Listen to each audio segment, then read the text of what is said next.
అండి బెల్లం పౌడర్ తయారు చేయడానికి ఇది ఒక అద్భుతమైన పద్ధతి. ఎంత బెల్లం ఉన్నా సరే నిమిషాల్లో పౌడర్ అయితే చేయొచ్చు. చూస్తే ఖచ్చితంగా ఆశ్చర్యపోతారు. వీడియోని ఎక్కడ కూడా స్కిప్ చేయకుండా చివరి వరకు చూడండి. హాయ్ అండి, నమస్తే, నేను Jhansi. Welcome to our channel Jhansi cooking gardening vlogs. ఎలా ఉన్నారండి? అందరూ బాగున్నారా? నేనైతే చాలా బాగున్నాను. మీరు కూడా చాలా చాలా బాగుండాలని మనస్ఫూర్తిగా కోరుకుంటున్నాను. ఈరోజు మీ అందరికీ యూజ్ అయ్యే అద్భుతమైన యూజ్ఫుల్ ఇంట్రెస్టింగ్ టిప్స్ అయితే మీ ముందుకు తీసుకొచ్చేసానండి. వీడియోని ఎక్కడ కూడా స్కిప్ చేయకుండా చివరి వరకు చూడండి. ఇంతవరకు మన ఛానల్ ఎంతగానో ఆదరించి సపోర్ట్ చేస్తున్నాం. ప్రతి ఒక్కరికి హార్ట్ఫుల్ చాలా చాలా థ్యాంక్స్ అండి. ఇలానే సపోర్ట్ చేయండి. మన ఛానల్ ఇంకా మంచి మంచి టిప్స్ అయితే షేర్ చేస్తూ ఉంటాను. ఈ రోజు పెళ్లి రోజు పుట్టినరోజు జరుపుకుంటున్న ప్రతి ఒక్కరికి కూడా హార్ట్ఫుల్ కంగ్రాట్స్ అండి. Many more happy returns of the day. ఇలాంటి పెళ్లి రోజులు పుట్టినరోజులు ఎన్నో జరుపుకోవాలని మనస్ఫూర్తిగా కోరుకుంటున్నాను. ఇంకా లేట్ చేయకుండా వీడియోలోకి అయితే వెళ్ళిపోదాం. ఫస్ట్ టిప్ తెలుసుకుందాం. మనం టీ పెట్టుకున్న తర్వాత టీ పౌడర్ ఉంటుంది కదండి, టీ పౌడర్ వేస్ట్ అని పడేస్తూ ఉంటాము. అవి పడేసే బదులు ఈ చిన్న ట్రిక్ని ట్రై చేయండి. చాలా చక్కగా వర్క్ అవుతుంది. ఇలా టీ పౌడర్ని మనం వేస్ట్ అని పడేయకుండా ఈ విధంగా సింక్లో మనం గిన్నెలు అవి కడుగుతూ ఉంటాం కదండి. ఇలా మనం ఎంత లిక్విడ్ వేసి సోప్ వేసి క్లీన్ చేసినా కూడా ఆ స్మెల్ అనేది బ్యాడ్ స్మెల్ అలానే ఉండిపోతూ ఉంటుందండి. ఇలా టీ పౌడర్ వేస్ట్ అని పడేసే టీ పౌడర్ని ఈ విధంగా కిచెన్ సింక్ క్లీన్ చేసేసామనుకోండి, ఎటువంటి బ్యాడ్ స్మెల్ ఉండదు.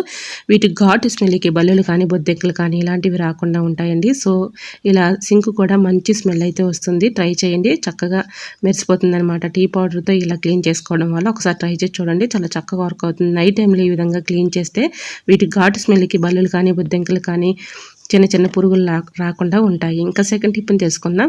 నెయ్యి మనం ఎక్కువగా వేసుకుంటూ ఉంటాం కదండి. నెయ్యి వేసుకునేటప్పుడు ఏం చేస్తాం, ఎక్కువగా మనం ఎలా పడితే అలా స్పూన్తో తీసుకుని వేసుకుంటూ ఉంటాము. ఏరే బౌల్లో వేసేసుకొని కరగబెట్టుకుంటూ ఉంటాము. అలా కాకుండా ఈ చిన్న ట్రిక్ని ట్రై చేయండి, చాలా చక్కగా వర్క్ అవుతుంది. నెయ్యి కరగబెట్టుకునేటప్పుడు ఒక స్పూన్ని కొంచెం హీట్ చేసేసుకొని ఇలా నెయ్యి కరగబెట్టుకునేటప్పుడు ఆ నెయ్యిలో ఆ హీట్ స్పూన్ పెట్టేసామనుకోండి, నెయ్యి పాడవకుండా ఉంటుంది. అలానే నెయ్యి పాడవకుండా ఫ్రిడ్జ్లో పెట్టకపోయినా ఎక్కువ రోజులు స్టోర్ ఉండాలంటే కొద్దిగా చిన్న బెల్లం ముక్క అందులో వేసేసామనుకోండి, చక్కగా పాడవకుండా ఎక్కువ రోజులు స్టోర్ ఉంటుంది. ట్రై చేయండి. ఇంకా నెక్స్ట్ టిప్ని తెలుసుకుందామండి. ఇప్పుడు ఎక్కువగా సమ్మర్ కదండి. సమ్మర్లో అయినా లేదంటే మామూలు ఎప్పుడైనా సరే మనకి ఒక్కోసారి కళ్ళు అనేవి మంటగా ఉంటూ ఉంటాయి. చాలా మంట వచ్చేస్తూ ఉంటుంది. చాలా ఇబ్బంది పడుతూ ఉంటాం కదా. ఇలా కళ్ళు బాగా మంటలుగా ఉన్నప్పుడు ఏదైనా ఒక బౌల్ తీసుకొని ఆ బౌల్లోకి ఈ విధంగా పెరుగు చెక్కగా, అంటే ఫ్రెష్ పెరుగు తీసుకోవాలండి. పెరుగు చెక్కగా ఉన్నటువంటి పెరుగులో తమలపాకుల్ని ఈ విధంగా ఒక 5 మినిట్స్ అందులో పెట్టేసి 5 మినిట్స్ తర్వాత ఈ విధంగా తీసి కళ్ళపైన పెట్టుకున్నాం అనుకోండి, కళ్ళు పైన ఉన్నటువంటి మంటలు కానీ హీట్కి కళ్ళు మంటలు వస్తూ ఉంటాయి కదా, చల్లగా ఉంటుందండి. ఇలా ఆకులు పెట్టుకోవటం వల్ల కళ్ళు మంటలు కూడా తగ్గిపోతాయి. ఈ విధంగా 2 కళ్ళపైన ఇలా ఈ ఆకుల్ని పెట్టేసి ఒక 5 మినిట్స్ అలా పడుకున్నాం అనుకోండి, కళ్ళు చక్కగా మనకి మంట తగ్గిపోయి చల్లగా కూల్గా ఉంటుందండి. ట్రై చేయండి. కంట్లో బాగా మనకి మంటగా ఉండి నొప్పి వస్తూ ఉంటుంది. అలాంటి టైంలో ఈ విధంగా ట్రై చేయండి, చాలా చక్కగా వర్క్ అవుతుంది. ఇంకా నెక్స్ట్ టిప్ని తెలుసుకుందామండి. ఇప్పుడు చిన్న పెద్ద వయసు తేడా లేకుండా ప్రతి ఒక్కరికి హెడేక్ అనేది ఎక్కువగా మామూలు అయిపోయింది కదండి.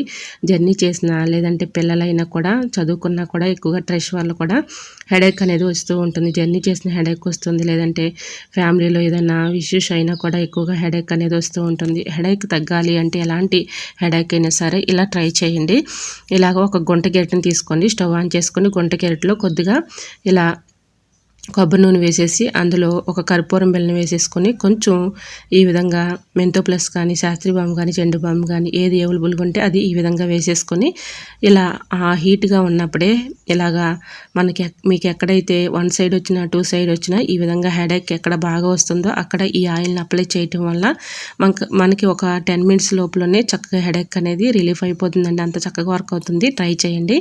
ఇలా హెడేక్ అనే కాదండి, మీకు ఎక్కడైనా పెయిన్స్ ఉన్నా కూడా చాలా చక్కగా రిలీఫ్గా ఉంటుందన్నమాట. అంటే పూర్తిగా తగ్గిద్ది అని చెప్పట్లేదు కానీ పెయిన్స్ అనేవి. సో ఒకసారి కొంచెం ఇలా మీరు ఆ హీట్ మీద రాసుకుంటే చక్కగా పెయిన్స్ అనేది కూడా తగ్గుతాయి. ట్రై చేయండి. ఇంకా నెక్స్ట్ టిప్ని తెలుసుకుందామండి. ఇప్పుడు చిన్న పెద్ద వయసు తేడా లేకుండా ప్రతి ఒక్కరికి, చదువుకునే పిల్లలు కావచ్చు, పెద్దవాళ్ళకు కావచ్చు, హెయిర్ ఫాల్ సమస్య ఉండిపోయి ఎక్కువగా తలలో దురద చుండ్రు ఉండటం వల్ల మనకి ఎక్కువగా ఇబ్బంది పడుతూ ఉంటాం కదా. ఇలా ట్రై చేయండి. ఏదైనా ఒక బౌల్ తీసుకొని దానిలో ఇలా ఎగ్ని తీసుకోవాలండి. ఎగ్ని ఎల్లో తీసేసి వైట్ వరకు తీసుకోవాలన్నమాట. నేను ఇక్కడ 2 ఎగ్స్ అయితే తీసుకున్నానండి. మా పాప వాళ్ళు హాలిడేస్కి వచ్చారు. ఇంకా వాళ్ళ తలలో బాగా ఎక్కువగా దురదగా చుండ్రుగా మనకి డాండ్రఫ్ అనేది ఎక్కువగా ఉంది కాబట్టి ఇలా నేనైతే ట్రై చేశానండి. చాలా చక్కగా వర్క్ అవుతుందనమాట. ఇలా నేను ఎప్పుడు ఇలాగా వాళ్ళకి ఎక్కువ హెయిర్ ఫాల్ ఉన్నా కూడా ఈ విధంగా నేను ఎల్లో తీసేసి వైట్ వరకు ఈ విధంగా మొత్తం మిక్సింగ్ చేసేసి ఇలాగ పాయలుగా తీసుకుంటూ హెయిర్ మొత్తం అప్లై చేయాలండి. ఇలా అప్లై చేస్తే చక్కగా మనకి మంచి రిజల్ట్ అయితే ఉంటుందండి. ఈ విధంగా పాయలుగా తీసుకుంటూ మీకు వీడియోలో చూపించిన విధంగా చూస్తున్నారు కదా, ఈ విధంగా పాయలుగా తీసుకుంటూ ఆ లిక్విడ్ అనేది అప్లై చేసేసి ఒక 1 అవర్ పాటు అలా ఉంచుకోవాలి. 1 అవర్ తర్వాత ఈ విధంగా బియ్యం కడిగిన వాటర్ ఉంటాయి కదండి, మనం బియ్యం కడుగుతూ ఉంటాం. ఫస్ట్ బియ్యం కడిగిన వాటర్ కాకుండా సెకండ్ కడిగినటువంటి బియ్యం కడిగిన వాటర్లో మీరు యూజ్ చేసుకునే షాంపూ ఉంటుంది కదా, అది ఏ షాంపూ అయినా కూడా ఆ వాటర్లో మిక్సింగ్ చేసేసి ఆ వాటర్ పెట్టి ముందు హెడ్ బాత్ చేసిన తర్వాత మీరు ఏ షాంపూ అయితే యూజ్ చేస్తున్నారో ఆ షాంపూ పెట్టి ఈ విధంగా క్లీన్ చేసుకుంటే హెయిర్ అనేది మంచి రిజల్ట్ అయితే ఉంటుందండి. హెయిర్ ఫాల్ సమస్య తగ్గుతుంది, అలానే దురద ఉండదు. మీ హెయిర్ కూడా మంచి దృఢంగా చక్కగా ఒత్తుగా పెరుగుతుంది. బియ్యం కడిగిన వాటర్లో షాంపూ వేయడం వల్ల మంచి రిజల్ట్ అయితే ఉంటాయండి. బియ్యం కడిగిన వాటర్లో పోషక విలువలు ఎక్కువగా ఉంటాయి కాబట్టి ఇలా ట్రై చేయండి, చాలా చక్కగా వర్క్ అవుతుంది. చూస్తున్నారు కదా, మాకు 2 పాపలు ఉన్నారండి. ఇంకా వాళ్ళకి ఈ విధంగా అయితే పెట్టేశాను, చూశారు కదా. ఈ విధంగా ఒక 1 అవర్ పాటు ఉంచేసి 1 అవర్ తర్వాత హెడ్ బాత్ చేస్తే మంచి రిజల్ట్ అయితే ఉంటుంది. ట్రై చేయండి. మీకు ఎటువంటి సైడ్ ఎఫెక్ట్స్ ఏమి ఉండవండి. ఎన్నెన్నో ప్రోడక్ట్స్ అని తెచ్చుకొని మరి ఖర్చు చేస్తూ ఉంటారు హెయిర్ ఫాల్ సమస్యకి. సో అలా కాకుండా ఇలా ట్రై చేయండి. ఇంకా నెక్స్ట్ టిఫిన్ తెలుసుకుందాం. మనం ఉదయం మార్నింగ్ లేచిన దగ్గర నుంచి వంట చేస్తూ ఉంటాం కదండి. ఒక్కొక్కసారి పాలు పొంగిపోతూ ఉంటాయి, లేదంటే ఆయిల్ మనం కర్రీ చేసేటప్పుడు ఆయిల్ మరకలు పడుతూ ఉంటాయి, అన్నం పొంగిపోతూ ఉంటుంది. ఇలా స్టవ్ పైన మనకి తెలియని టేస్ట్ కానీ ఇలా మరకలు కానీ పడుతూ ఉంటాయి కదా. వంట అయిపోయిన తర్వాత ఇలా ట్రై చేయండి. ఏదైనా ఒక బౌల్ తీసుకొని దానిలో కొద్దిగా పసుపు, అలానే కొద్దిగా బేకింగ్ పౌడర్ వేసేసి ఈ విధంగా దానిలో కొద్దిగా హాట్ వాటర్ పోసి ఈ విధంగా ఏదైనా ఒక స్ప్రే బాటిల్లో పోసుకోవాలండి.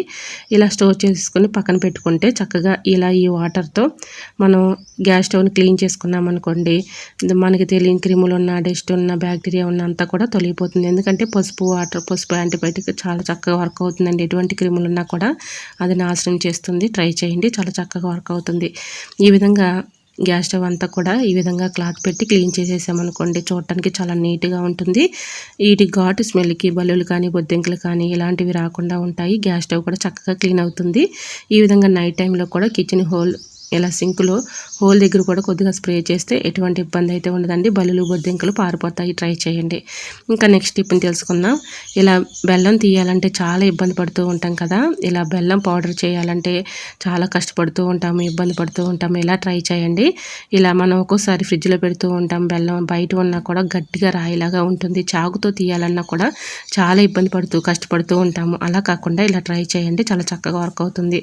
స్టవ్ ఆన్ చేసుకుని కుక్కర్ పెట్టుకుని కుక్కర్లో అడుగున కొన్ని వాటర్ పోసేసుకుని ఒక గిన్నె పెట్టుకుని ఆ గిన్నెలో ఇలా బెల్లాన్ని పెట్టేసుకోవాలండి.